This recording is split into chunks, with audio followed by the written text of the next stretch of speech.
सो hello friends, now refrigeration के नए chapter में आपका स्वागत है। Now we are going to start new things, that is air refrigeration.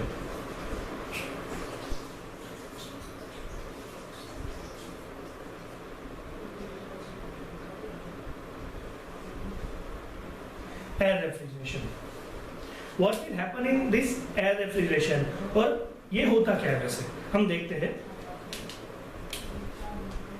हमने इसके पहले लेक्चर में हमने देखा था कि रेफ्रिजरेशन साइकिल क्लासिफाई मेनली दो टाइप से होता है, एक साइक्लिक और एक नॉन साइक्लिक। नॉन साइक्लिक को तो हमने देख लिया कि ड्राई आइस की तरह है, वो नेचुरल कन्वेक्शन के फिनोमिनन से वो हीट एक्सचेंज करता है और हमारा जो सब्जी है, वेजिटेबल्स है, मतलब वेजिटेबल्स है, फ्रूट्स है, मीट, फिश जो भी है उसे वो कूल करता जाता है। ओके, बट ये साइक्लिक रेफ्रिजरेशन में first of all air refrigeration, air refrigeration में जो डेंस एयर होता है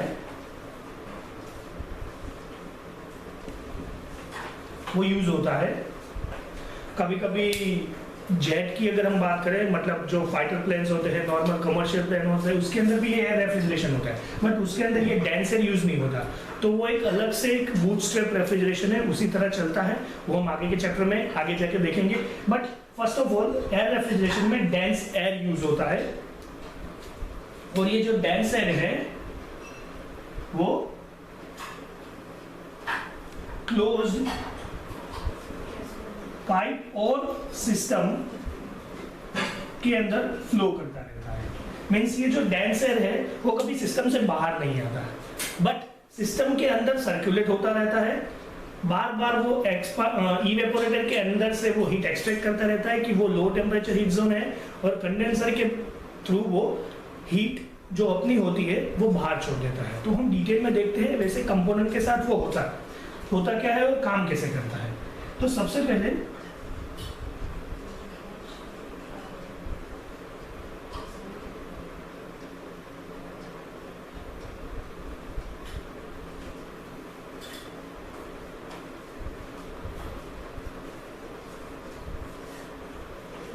ये कंप्रेसर है, ये एक्सपांडर है, ये दोनों हीट एक्सचेंजर है। हीट एक्सचेंजर मींस एक कंडेंसर है और एक इवेपोरेटर है।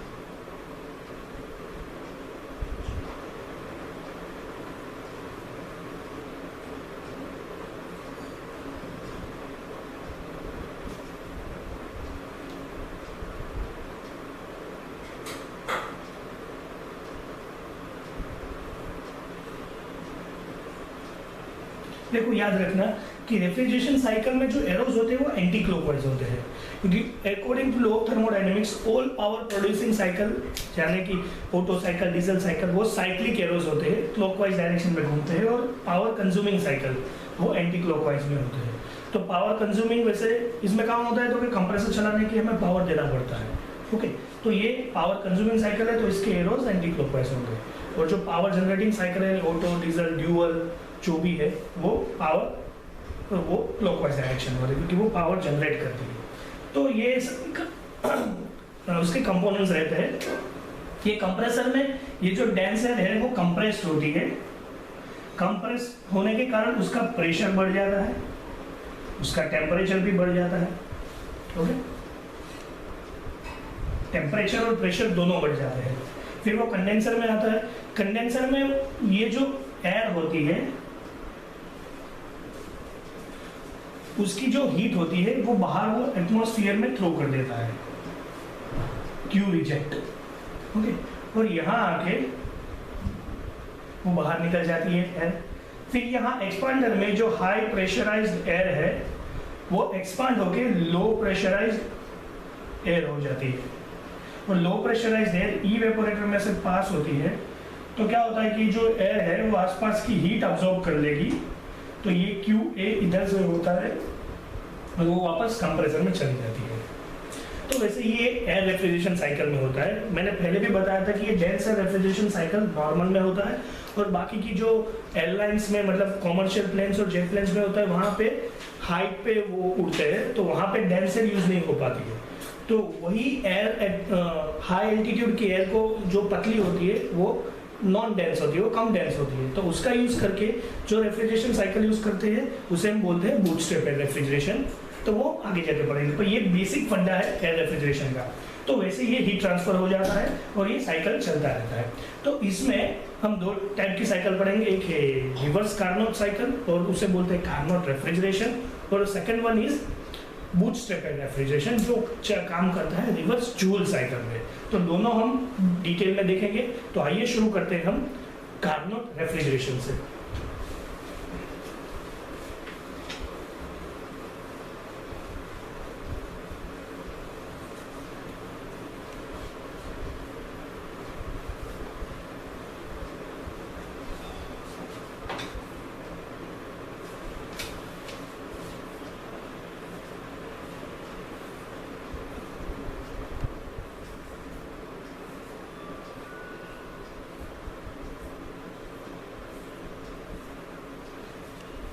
कार्नोट रेफ्रिजरेशन, जैसे कि हमें पता है, यू ऑल नो दैट ये जो कार्नोट साइकिल है ना वो हीट इंजन में हम पढ़े होंगे। तो यहाँ पे भी कार्नोट रेफ्रिजरेशन में क्या होता है कि reverse Carnot cycle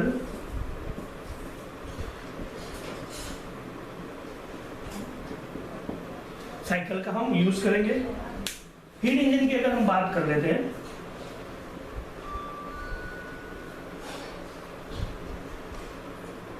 heat engine में कार्नोट साइकिल हम क्यों देखते हैं, क्योंकि वो एक सबसे पहले तो एक बात है कि उसकी एफिशिएंसी ज्यादा रहती है। It provide maximum efficiency, okay, it provides maximum efficiency. Maximum efficiency के साथ जो प्रैक्टिकली पॉसिबल नहीं है, it can not be practically possible to engine works on this Carnot cycle, right? So not practically possible, not possible, but फिर भी हम Carnot cycle को comparison करने के तौर पे हम यूज करते हैं, पढ़ते हैं, और उसके आधार पे आगे जाके हम डिटेल में कंपैरिजन देखते हैं। तो same as reverse Carnot cycle में भी रिवर्स कार्नोट साइकिल रेफ्रिजरेशन में यूज होता है, जो कि that provides maximum COP coefficient of performance, maximum provide करता है ये रिवर्स कार्नोट साइकिल, बट ये प्रैक्टिकली पॉसिबल नहीं है, नॉट पॉसिबल, बट फिर भी for comparison purpose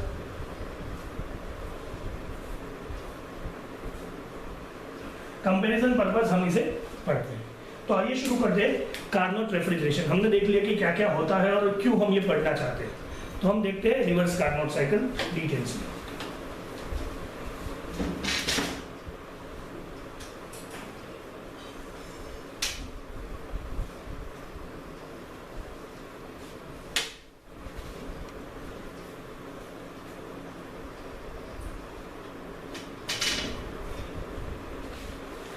Carnot refrigeration details में, ओके। कार्नोट रेफ्रिजरेशन, जैसे कि नॉर्मल कार्नोट साइकिल का हम पीवी और टीएस डायग्राम देख लेते हैं सबसे पहले।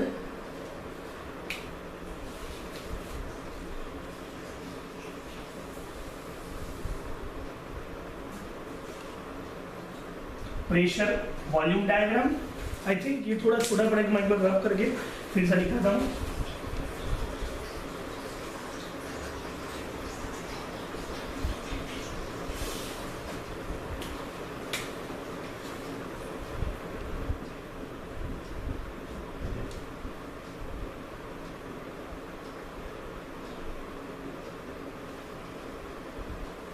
कार्नोट रेफ्रिजरेशन के पीवी और टीएस डायग्राम देखते हैं, मींस प्रेशर वर्सेस वॉल्यूम और टेम्परेचर वर्सेस एंट्रोपी। ये सारी टर्म्स हम पढ़े हैं हमारे इंट्रोडक्शन के लेक्चर में, तो आप एक बार वो जाके देख सकते हैं कि एंट्रोपी, टेम्परेचर, प्रेशर, वॉल्यूम होता क्या है, राइट?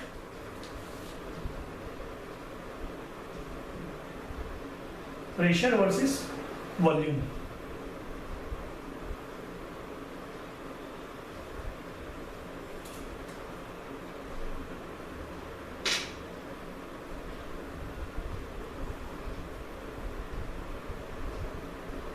Pressure versus volume. फिर यहां होता है टेम्परेचर वर्सेस एंट्रोपी। तो ये प्रोसेस मेनली चार प्रोसेस से, ये साइकिल मेनली चार प्रोसेस से बनती है। सबसे पहले आइसेंट्रोपिक और रिवर्सिबल एडियाबैटिक कंप्रेशन। तो शुरू करते हैं वहीं से। Isentropic compression process 1 to 2, then होता है constant temperature compression that is 2 to 3, then isentropic expansion that is 3 to 4, and then हो जाता है कांस्टेंट टेम्परेचर या isothermal expansion.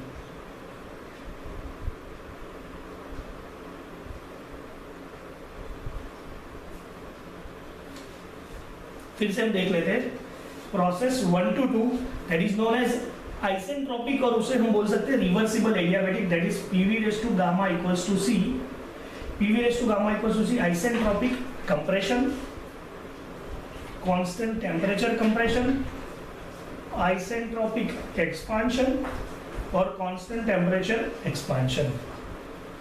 We all know that in this reversible adiabatic process, heat cannot be transferred, heat never be transferred from system to surrounding. So in that cycle, heat transfer takes place only from constant temperature process, which can be expansion or compression. Okay? So same हम TS diagram में भी देखते हैं। क्या होता है TS diagram में वैसे? Process 1 to 2 that is isentropic expansion, not sorry, isentropic compression. So here isentropic means entropy constant, process 1 to 2, then process 2 to 3. What is this? This is, ये बेसिकली सीधी लाइन आनी चाहिए।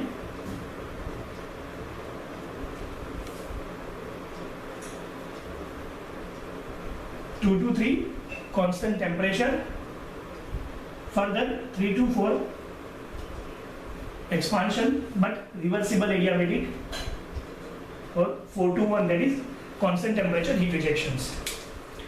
ये आइसेंट्रोपिक है, इसे हम रिवर्सिबल एडियाबैटिक भी बोल सकते हैं। It is a concept of thermodynamics, but यहाँ पे एंट्रोपी कांस्टेंट रहती है। So here S1 is equals to S2 and S3 is equals to S4। Same is यहाँ पे जो टेम्परेचर है that is T4 is equals to T1 and T3 is equals to T2, right? ये temperature axis है। तो जो heat absorb यहाँ से होती है और जो रिजेक्ट यहाँ से करते हैं, दिस इज हीट ऑब्जॉर्बिंग और heat rejection. Okay, same is यहाँ पे होता है। यहाँ पे P1 ये हो जाता है P4, ये हो जाता है P2 और ये हो जाता है P3। ओके, और ये हो जाता है V3, V4, V2, V1। तो ये रिवर्स कार्नोट साइकिल है। फिर से हम एक बार साइकिल में देख लेते हैं कहाँ से क्या होता है। ये कंप्रेशन में 1 to 2 वो एयर होती है। ये रेफ्रिजरेशन साइकिल कार्नोट एयर पे काम करता है। तो यहाँ पे जो एयर होती है, क्या होता है? Working fluid air. Okay, air होती है वो कंप्रेस होती है रिवर्सिबल एडियाबैटिक के थ्रू। तो यहाँ पे कंप्रेशन हो गया। फिर 2 to 3 कांस्टेंट टेम्परेचर पे हीट रिजेक्ट कर दिए तो हीट रिजेक्शन हो गया।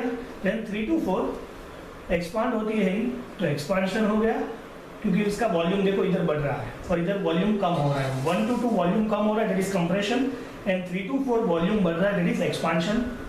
यहाँ पे वॉल्यूम कम हो रहा है तो किसी भी चीज में हीट निकल रही है, हीट निकल रही है मीन्स उसका कंप्रेशन हो गया, उसका वॉल्यूम कम हो गया, और यहाँ पे हीट ऐड हो रही है तो एक्सपांड हो रहा है। तो देखो यहाँ से 4/7 में वॉल्यूम बढ़ रहा है। सेम चीज यहाँ पे किसी भी चीज से अगर हीट निकाल दी जाए तो उसकी एंट्रोपी कम हो जाती है और हीट ऐड हो जाती है तो उसकी एंट्रोपी बढ़ जाती है, because entropy is a function of temperature और heat is a function of temperature. So यहाँ पे एंट्रोपी बढ़ रही है बिकॉज ये सिस्टम में हीट ले रही है और यहाँ से बाहर निकल रही है तो इसकी एंट्रोपी कम हो जाएगी। बाकी ये सब तो कांस्टेंट टेम्परेचर प्रोसेस है 2 to 3 और 1 to 4। ओके, तो ये इसका TS और PV डायग्राम है।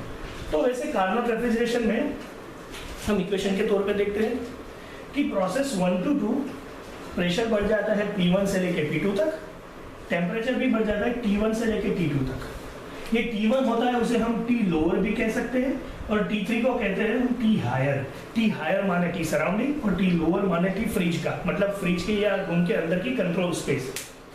ओके, तो टेम्परेचर भी बढ़ गया, प्रेशर भी बढ़ गया, फिर ये कांस्टेंट टेम्परेचर से हीट निकल रही है, heat removing at constant temperature process.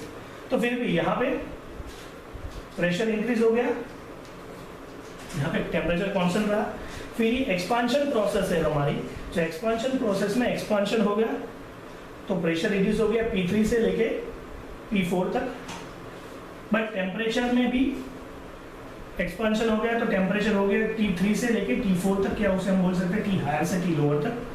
फिर वापस यहाँ पे एक्सपांशन हुआ तो प्रेशर हो गया P4 से लेके P1 तक, बिकॉज एक्सपांशन प्रोसेस है, एक्सपांशन प्रोसेस में प्रेशर रिड्यूस होता है।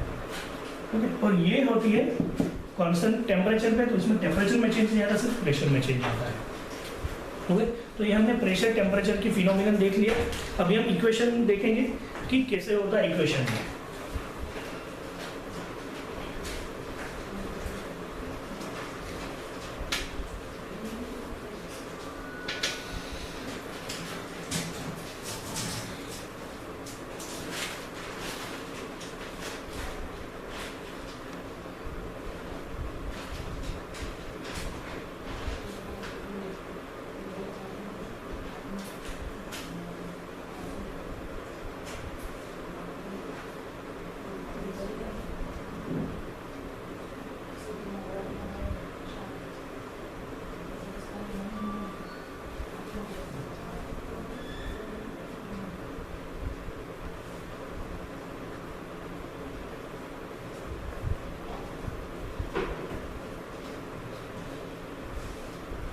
याद रहे रेफ्रिजरेशन साइकिल में एरोस एंटी क्लॉकवाइज होती है, because this is power producing cycle, sorry power consuming cycle, not power producing cycle. Okay, तो ये टेम्परेचर एंट्रोपी हो गया, तो ये प्रेशर वॉल्यूम हो गया, ये हो गया टी लोअर, क्योंकि हम टी लोअर टी हायर से ही बात करेंगे, तो T lower T higher. Okay, आपको ये दिख रहा है। अभी शुरू करते हैं प्रोसेस 1 से 2। प्रोसेस 1 से 2 क्या है? वैसे रिवर्सिबल एडियाबेटिक, या उसे हम बोल सकते हैं isentropic compression.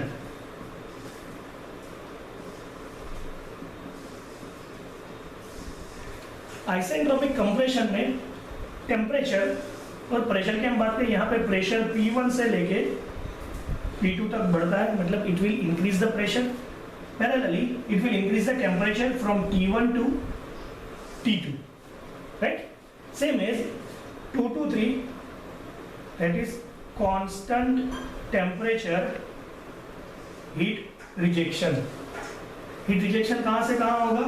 so process 2 to 3 से, that is constant temperature और isothermal heat rejection, so 2 to 3 में वो हो जाएगा, फिर हो जाएगा 3 to 4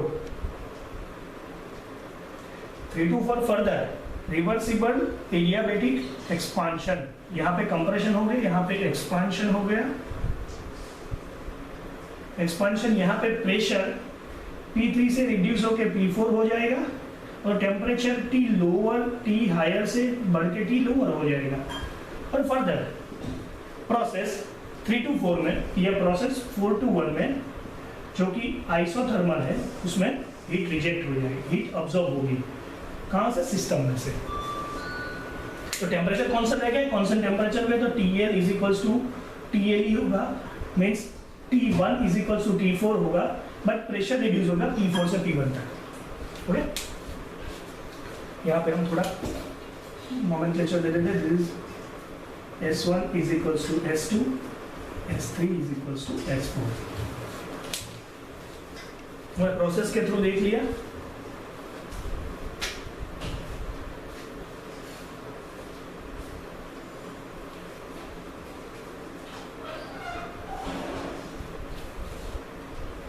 अभी हम बात करते हैं COP की। COP माने coefficient of performance, COP of Carnot refrigeration. होता क्या है कि heat absorb upon compression work, heat absorb to compression work. तो हीट अब्सॉर्ब यहाँ कहाँ से कहाँ होता है? तो हीट अब्सॉर्ब होता है यहाँ से, प्रोसेस 4 to 1 में से हीट अब्सॉर्ब हो रहा है, तो heat absorb is equals to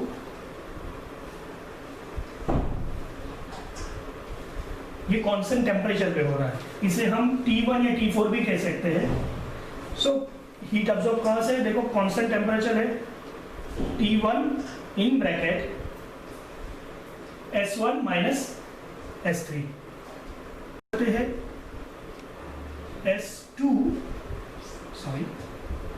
S2 minus S3 with temperature lower TL. So TL S2 minus S3 यहाँ पे हीट अब्सॉर्ब हो रही है। और हम कंप्रेसर वर्क की बात करें तो कंप्रेसर वर्क क्या होगा, Q reject minus Q absorb. Remember यहाँ पे Q रिजेक्ट होता है, ये जो Q रिजेक्ट यहाँ से हो रहा है, it is always greater than Q absorb, मतलब heat rejection is always greater than heat absorb. Okay, so इसमें से ये सब्सट्रैक्ट हो जाएगा तो टर्म नेगेटिव नहीं आएगा। QR माइनस QA, QR क्या होगा, यहां से यहां जाएगा तो उसका भी हम लिख लेते हैं शॉर्ट फॉर्म में, TH is equals to S2 minus S3 minus T lower upon S2 minus S3। Okay, फिर अगर हम COP की बात करते हैं तो वैल्यूज रख देते हैं Q और कंप्रेसर वर्क की। तो वैसे COP that is T lower upon S2 minus S3 upon T higher S2 minus S3 minus T lower S2 minus S3। Okay, तो ये टर्म कॉमन है तो हम लेंगे, देखो यहाँ पे दो ब्रैकेट बन जाएंगे। Okay, TH according to factorization T lower is equals to S2 minus S3 और TH minus TL S2 minus S3, तो वो तो निकल ही जाएगा जब TH माइनस TL। तो COP यानी coefficient of performance for Carnot refrigeration is T lower upon T higher minus T lower. So COP of Carnot refrigeration is T lower upon T higher minus T lower. ये mainly COP हो गया refrigeration के case में। So now we are going to see COP of Carnot heat pump. So इसके लिए lack of space हम थोड़ा रब कर देते हैं तो हम इजीली एक ही चीज के साथ हम लिख सकते हैं। तो we all know that COP of heat pump is equals to 1 plus COP of refrigeration. Remember, COP of heat pump is 1 plus COP of refrigeration. So we have to add 1 in this equation, 1 plus T lower upon T higher minus T lower. Okay? So COP of Carnot heat pump is equals to T higher upon T higher minus T lower, that is COP of Carnot heat pump. Okay, so ये mainly Carnot refrigeration और Carnot heat pump का हमने COP देख लिया। Now we are going to see temperature limit and importance of these TH and TL in our next video. Okay, तो यहाँ तक आपको सब क्लियर है? अगर कहीं कुछ समझने में डाउट आ जाए तो आप कमेंट में लिख सकते हैं, मैं नेक्स्ट लेक्चर में आपको समझाऊंगा। बाकी वैसे तो सब क्लियर हो गया, कार्नोट रेफ्रिजरेशन और कार्नोट हीट पंप क्या है, प्रोसेस और वो सब। तो हम इंपॉर्टेंस ऑफ टेम्परेचर और temperature limits of this Carnot refrigeration वो हम अगले लेक्चर्स में देखेंगे और उसके आधार पे हम देखेंगे कि COP विंटर और समर में कैसे फर्क होता है COP की वैल्यूज में। Okay, thank you.